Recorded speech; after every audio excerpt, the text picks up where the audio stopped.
The antibiotics produced by microbes and is most significant discovery of 20th century। तो इसको भी microbes के द्वारा ही तैयार किया जाता है और ये 20वीं सदी की सबसे इम्पोर्टेंट डिस्कवरी, इम्पोर्टेंट खोज में से आता है, सिग्निफिकेंट खोज में से आता है। Anti is a Greek word that means against. Anti का मतलब होता है अगेंस्ट और बायो का मतलब होता है life. They are pro life and not against with reference to human beings. तो वो प्रो लाइफ होते हैं। प्रो लाइफ का मतलब ऐसे पैथोजेंस के प्रति तो वो अगेंस्ट होते हैं जो डिजीज कोज करते हैं, और बाकी ह्यूमंस के लिए ये बेनिफिशियल होते हैं, ह्यूमंस के अगेंस्ट नहीं होते हैं। केमिकल सब्सटेंस प्रोड्यूस्ड बाय, तो एंटीबायोटिक्स की जो डेफिनेशन है वो क्या रहती है, वो केमिकल सब्सटेंस होते हैं जो कि कुछ माइक्रोब्स के द्वारा बनाए जाते हैं और जो दूसरे माइक्रोब्स को उनकी ग्रोथ को रोकते हैं या फिर उनको मार देते हैं, और किन माइक्रोब्स को जो कि डिजीज काजिंग होते हैं। तो एक कैटेगरी दूसरी कैटेगरी के माइक्रोब्स को खत्म करती हैं। इंपॉर्टेंस ऑफ एंटीबायोटिक्स, एंटीबायोटिक्स के क्या क्या महत्व हैं।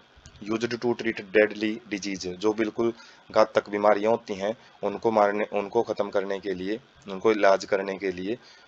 विच is used to kill millions of और ग्लोब्स, जो डेडली डिजीज हैं जो कि हर साल लाखों लोगों की जिंदगी है वो ले लेती हैं, तो उनको हम ट्रीट कर सकते हैं एंटीबायोटिक्स की मदद से। जैसे एग्जांपल है प्लेग है, वूपिंग कफ है, काली खांसी बोलते हैं, डिप्थीरिया गलघोटू बीमारी होती है, पुराने टाइम में एक पेंडेमिक का काम करती थी ये भी, एंड लेप्रोसी कुष्ठ रोग जिसको कोड बोलते हैं। तो इन बीमारियों को ठीक करने के लिए एंटीबायोटिक्स है वो बहुत ज़्यादा यूज किए जाते हैं। Today we can not imagine a world without antibiotics. और आज हम इस लेवल पे पहुंच गए हैं कि जो बीमारियां हैं वो हर हफ्ते या फिर एक महीने में 2 महीने में होती रहती हैं, और उनका इलाज हम एंटीबायोटिक्स के बगैर उनको इलाज करना बड़ा ही मुश्किल हो जाता है। उसके बाद है डिस्कवरी ऑफ पेनिसिलिन। पेनिसिलिन की जो खोज है वो किस प्रकार से की थी अलेक्जेंडर फ्लेमिंग ने, उसकी थोड़ी सी एक डिस्कवरी है, इतिहास है उसका, वो देखते हैं।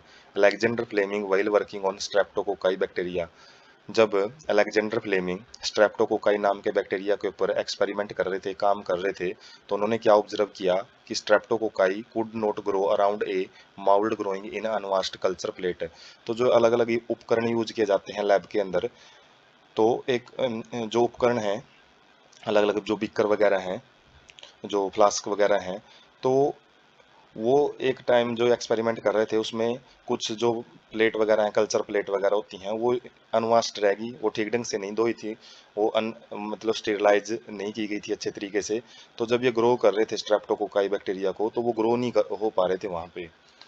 तो कंक्लूड यहाँ से उन्होंने क्या कंक्लूड निकाला, it is due to a chemical produced by mould. Mould क्या होते हैं, जो राइजोप्स टाइप की फंजाई होती हैं, तो उनके आसपास वो ग्रो नहीं कर पा रहे थे जो बैक्टीरिया। जब ये ग्रो करके देख रहे थे तो क्या पता लगा है कि जो माउल्ड हैं वो कुछ एक केमिकल सब्सटेंस सीक्रेट कर रहे हैं वहाँ पे अपने आसपास में, जो कि बैक्टीरिया को ग्रो नहीं करने दे रहा है।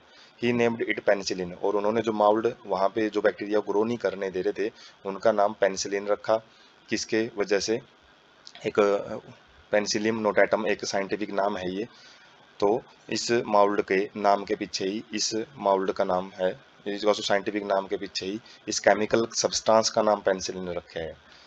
It is its full potential as an effective antibiotics was established much later by Ernest Chain and Howard Florey।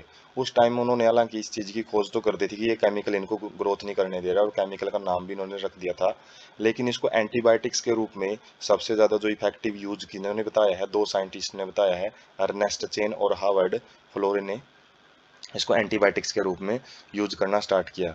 और जो ये एंटीबायोटिक्स है was extensively used to treat American soldiers during American soldiers during wounded in world war second. जो विश्व युद्ध हुआ था, second world war था, जो जो 1939 से लेकर 1945 तक चला था, तो अमेरिका के अंदर इस पेनिसिलिन की जो एंटीबायोटिक्स है इसको बहुत ही ज़्यादा यूज किया गया। जो अमेरिकन सोल्जर थे जो वो मतलब वाउंड मतलब जो घायल हो जाते थे वर्ल्ड वार के टाइम पे, तो उनको ठीक करने के लिए काफ़ी इसका यूज किया गया। फ्लेमिंग, चेन एंड फ्लोरे, ये तीनों साइंटिस्ट हैं जो, इनको नोबेल प्राइज भी मिला है 1945 के अंदर इस डिस्कवरी की वजह से। तो नोबेल प्राइज बहुत ही एक जाना माना पुरस्कार होता है जो कि 10 दिसंबर के आसपास दिया जाता है, 10 दिसंबर के दिन ही, 10 दिसंबर। और ये पूरे वर्ल्ड वाइड लेवल पे जो भी अच्छा काम कर रहे हैं मेडिसिन वगैरह में, फिजिक्स वगैरह में, केमिस्ट्री में, physical science, chemical science, literature, तो अलग अलग फील्ड में दिया जाता है, 6 फील्ड होते हैं। तो इससे काफ़ी फेमिसिटी भी मिलती है और इसकी जो अमाउंट होती है वो भी अच्छी खासी जो दी जाती है, ताकि ज़्यादा ज़्यादा जो प्रोत्साहन मिले साइंटिस्ट को अलग अलग फील्ड के अंदर।